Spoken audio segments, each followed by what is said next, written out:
Good morning. For Tuesday, December the 8th, we are going to be doing a poetry analysis, so please make sure that you start there. Your poem is on slide 11. It is called Sympathy, and it's by Paul Laurence Dunbar.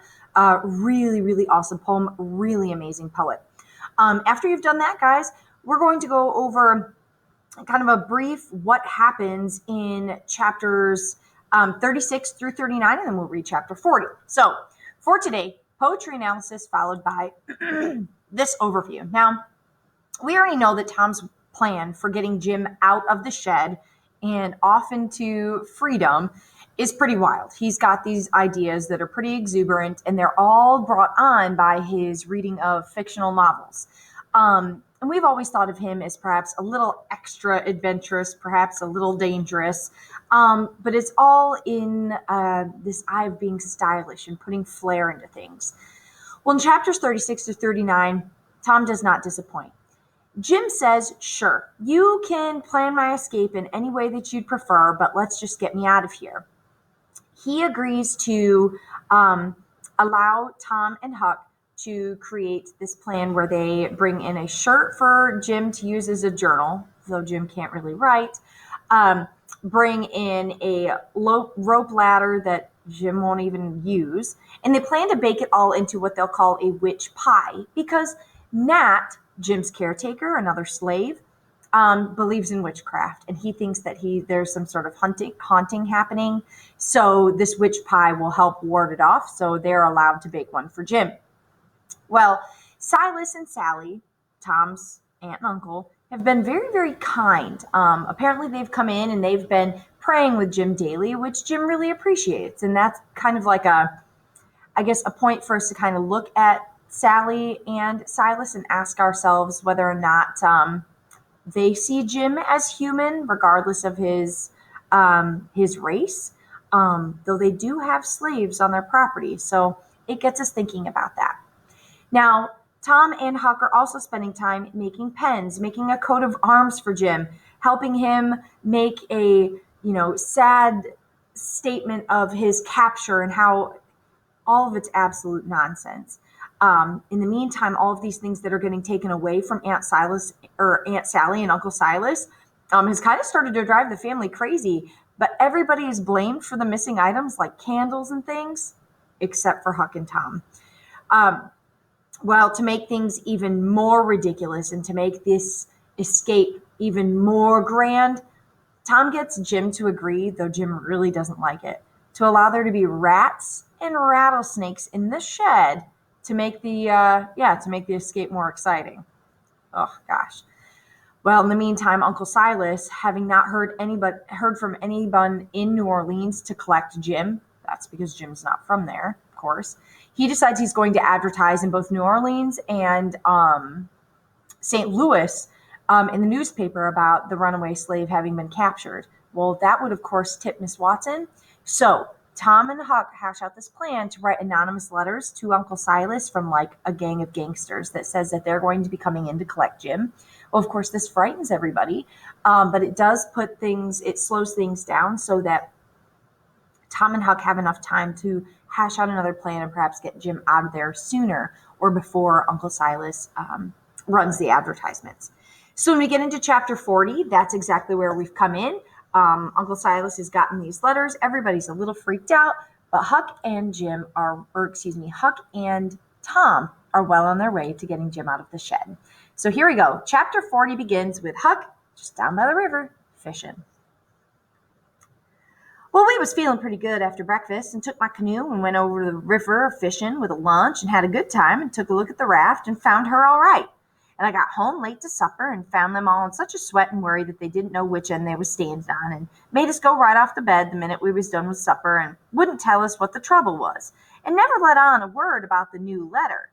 But they didn't need to because we'd knowed much about it as anybody did. And as soon as we was up halfway upstairs, our back was turned and we slid for the cellar cupboard and loaded up a good lunch and took it to our room and went to bed. Got up about 11:30 and Tom put on Aunt Sally's dress that he stole and was going to start with the lunch. But he says, "Where's the butter?" "I laid out a hunk of it," I says, "on a piece of corn pone." "Well, you left it laid out then. It ain't here." "We can get along without it," I says. We can get along with it, too, he says. You just slide down the cellar and fetch it. And then mosey right down to the lightning rod and come along, and I'll go stuff the straw into Jim's clothes and represent his mother in disguise and be ready to baa like a sheep and shove soon as you get there. So this baa like a sheep thing is part of the gangster's letter, stating that once that's happened, that, they're done with their general business. So Silas and Sally are kind of scared and are waiting for all of this to go down, wait until the gangsters has come through with their business. So we went down, or he went, and down the cellar I went. The hunk of butter, big as a person's fist, was where I had left it, so I took up the slab of corn pone with it on it and bloated out my light and started up the stairs very stealthy and got up to the main floor all right. But here comes Aunt Sally with a candle and clapped the truck of my hat and clapped my hat on my head, and next second she see me and she says, "You been down in the cellar?" "Yes'm." "Well, what you been doing down there?" "Nothing." "Nothing?" "No." "Well, then what possessed you to go down there this time of night?" "Well, I don't know." "You don't know?" "Don't answer me that way, Tom. I want to know what you've been doing down there." "I ain't been doing a single thing, Aunt Sally. I hope to gracious if I have." I reckon she'd let me go now. As a general thing, she would. But I suppose there were so many strange things going on that she was just in a sweat about every little thing that weren't yardstick straight. So she says, very decided, "You just march into that setting room and you stay there till I come. You've been up to something and you've got no business to, and I'll lay to find out what it is before I'm done with you." Now remember, Aunt Sally and Uncle Silas have been real concerned about the things that have gone up and missing in the house and have blamed everybody but Tom and Huck up to this point. They really don't believe that their nephews have stolen anything in the house. And in the meantime, they've also been thwarted by rats and other things from Tom plugging holes up and all this other stuff to capture rats to put in the shed. So they just think that there's just some real general weirdness happening. So they're a little on edge. So she went away as I opened the door and walked into the setting room. My, but there was a crowd there. 15 farmers, and every one of them had a gun. I was most powerful sick, and I slunk into a chair and let down. They was sitting around, some of them talking a little in a low voice, and they was fidgety and uneasy, trying to look like they weren't. But I knowed they was, because they was always taking off their hats, putting them on and scratching their heads and changing their seats and fumbling with their buttons. Well, I weren't easy myself. I didn't take my hat off all the same. So here we see that Silas and Sally have gotten other area farmers there to as probably added protection, knowing that these gangsters may be coming by. Well, I did wish that Aunt Sally would come and get along with me and lick me if she wanted to, meaning hit me, okay, if she wanted to, and let me get away and tell Tom how we'd overdone this whole thing and what a thundering hornet's nest we'd gotten ourselves into. So we could stop fooling around straight off and clear out with Jim just before these rips got out of patience and come for us. Well, last she come and begun to ask me questions, but I couldn't answer them straight. I didn't know which enemy was up, because these men was in such a fidget now that some of them was wanting to start right now and lay for them desperados and saying it weren't but a few minutes to midnight. Others was saying for them to get a hold on and wait for the sheep signal. And here was Auntie pegging away at the questions and me shaking all over and ready to sink down in my tracks because I was scared. The place was getting hotter and hotter, and the butter was beginning to melt and run down my neck from behind my ears, and pretty soon one of them says, "I'm going for getting the cabin first and right now and catching them when they come." Well, I almost dropped, and a streak of butter come trickling down my forehead, and Aunt Sally, she sees it, turns white as a sheet, and she says, "For the land's sake, what is the matter with the child? He got the brain fever as sure as you're born, and they're oozing out." Remember, he's got butter hidden in under his hat because he and Tom were planning on taking that with some corn pone and some bread to eat as they got on the raft after saving Jim. Oh gosh. Well, and everybody runs to me. She snatches off my hat, and out comes the bread, what was left of the butter, and and she grabbed me and she hugged me and she says, "Oh, what a turn you did give me, and how glad and grateful I am that it ain't no worse, for luck's against us, and it never rains but it pours. And when I see that truck, I thought we'd lost you, for I know by the color of it, it was just like your brains would be if, oh dear, dear, why didn't you tell me that you'd been down there, for I wouldn't have cared. Now clear out for bed, and don't let me come no more until see you till morning." Well, I was upstairs in a second, and down the lightning rod in another one, and shinning down in the dark for the lean-to. I couldn't hardly get my words out, I was so anxious, but I told Tom as quick as I could that we must jump for it now, not a minute to lose, for the house is full of men yonder, with guns. Well, his eyes just blazed, and he says, "Nah, is that so? Ain't it bully? Why, Huck, as if I was over to do it over again, I bet I could fetch 200. If we could put off till... Hurry, hurry, I says. Where's Jim? Right at your elbow. If you reach out your arm, you can touch him. He's dressed. Everything's ready. Now we'll slide out and give the sheep signal. Then we heard the tramp of men coming to the door and heard them begin to fumble with the padlock. And I heard a man say, I told you we'd be too soon. They haven't come. Door's locked. Here, I'll lock some of you into the cabin. You lay for them in the dark and kill them when they come. The rest scatter around a piece and listen if you can hear them coming. So again, all these farmers are laying low for these gangsters that are supposed to be coming in to rob them. So in they come, but they couldn't see us in the dark and most trod on us whilst we was hustling under the bed. We got under all right and out through the hole, swift but soft, Jim first, me next, and Tom last, which was according to Tom's orders. Now we was at the lean-to and heard trampings close by outside, so we crept to the door, and Tom stopped us and put his eye to the crack. We couldn't make out nothing, it was so dark. Whispered and said that we should listen for the steps to get further, and then he judged Jim must glide out first and him last.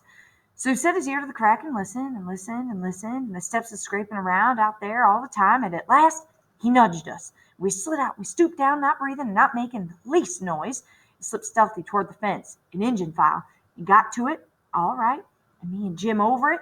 But Tom's britches catch fast on the splinter on the top rail, and then we hear the steps coming, so he had to pull loose, which snapped the splinter and made a noise, and we dropped our tracks and started, and somebody sings out, Who's that?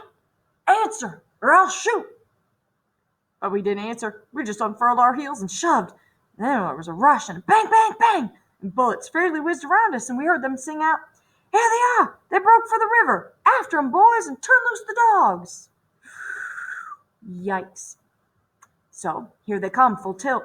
We could hear them because they wore boots and yelled, but we didn't wear no boots and we didn't yell. We was in the path to the mill, and then they got pretty close to us, and we dodged into the bush, and we let them go by, and then dropped in behind them. They'd had all the dogs shut up, and they wouldn't scare off the robbers. But by this time, somebody had let them loose, and here they come, making powwow enough for 1,000,000. But they was our dogs, so we stopped in our tracks until they catched up. And then, when we see it weren't nobody but us, no excitement to offer them, they only just said howdy and tore right ahead towards the shouting and clattering.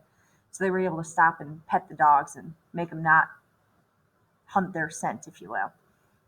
And they tore up right towards the shouting and the clattering, and then we upstream and whizzed along until we was nearly to the mill, and then struck up through the bush where the canoe was tied, and hopped in and pulled for dear life towards the middle of the river. We didn't make no more noise than we was obliged to.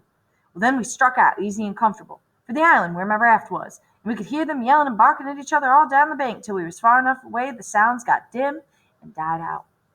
Well, we stopped onto the raft, and I says, Now, old Jim, you're a free man again, and I bet you won't ever be a slave no more. And a mighty good job it was, too, Huck. It was plain beautiful, and it was done beautiful. They ain't nobody can get up a plan that's some more mixed up and splendid than what that one was. We all was glad that as we could be, but Tom was the gladdest of all, because he had a bullet in the calf of his leg. Well, when me and Jim heard that, we didn't feel so brash as we did before. It was hurting him considerable and bleeding, so we laid him in the wigwam and tore up one of the Duke's shirts for a bandage for him. But he says, Give me the rags, I can do it myself. Don't stop now, don't fool around here. And the invasion booming along so handsome, man, the sweeps and set her loose. Boys, we done it elegant, deed we did. I wish we'd had the land of Louis the 16th. He wouldn't have been no son of St. Louis, ascend to heaven. Wrote down his biography. No, sir, we'd have whooped him over the border. That's what we'd have done with him, and done it just as slick as nothing all too. Man the sweeps, man the sweeps. But me and Jim was consulting and thinking, and after we'd thought a minute, I says, Say it, Jim. So he says, Well, then, this is the way it looked to me, Huck. If it was him that is being shot free, and one more of the boys was to get shot, would he say, Go on and save me, never mind by the doctor for to save this one? Is that like Marse Tom Sawyer? Why would he say that? You bet he wouldn't. Well, then this is Jim going to say it? No, sir, I don't budge a step out of this place. Doubt a doctor, not of a 40 year. I knowed he was white inside, and I reckoned he'd say what he did say. So it was all right now, and I told Tom I was going for a doctor. He raised considerable row about it, but me and Jim stuck to it, and wouldn't budge. So he was for crawling out and setting the raft loose himself, but he wouldn't let him. Then he gave his peace of mind, but it didn't do no good.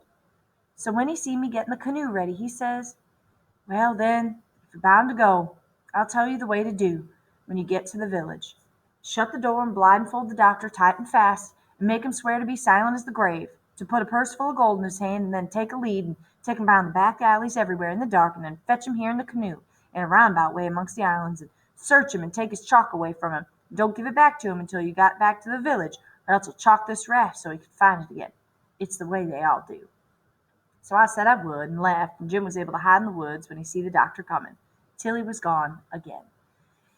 So at the end of this chapter, guys, you should consider what Huck has said about Jim, this idea of him being white inside, Jim saying that he didn't want anything else to come of their plan until Tom had seen a doctor, and what this says about how they all care about each other. Tom's already making plans for how the doctor should come out to the canoe is to make sure it's done just like the stories. Make sure that you're thinking about the questions on slide 14. I'll be kind of altering those here in just a moment. But think about those questions. There's no need to write about them in your text analysis today because you've already done your poetry.